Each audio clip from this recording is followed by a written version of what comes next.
Ito po yung napasukan ko ng sushi house mga katimawa. Ayan. Iba-iba po yung mga ano. Mga display na. Ang daming choices. Tag $3, $2. And then this, mayroon mga salmon na sushi, avocado. Lahat ng mga ito mga katimawa ay po parehong paborito ko ito. Kaya parisan mo ng sausawan na wasabi sa kakikuman saka yung seaweed. Yun o. Ang sarap niyan. Hindi nakakaumay.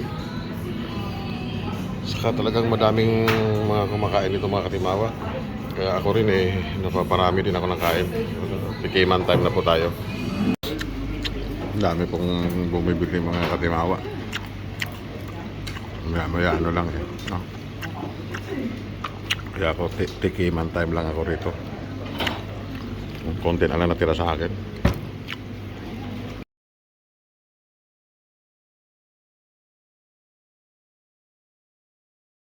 Good morning. Saka ano na rin, magandang tanghali na rin kasi alanganing tanghali, alanganing morning na. Pinagsamang ano mga katimawa. Almusal sa kahaponan. Ay, ako'y gutom-gutom na tarang kumain na. Mga katimawa. Ito yung ano, yung seaweed oh.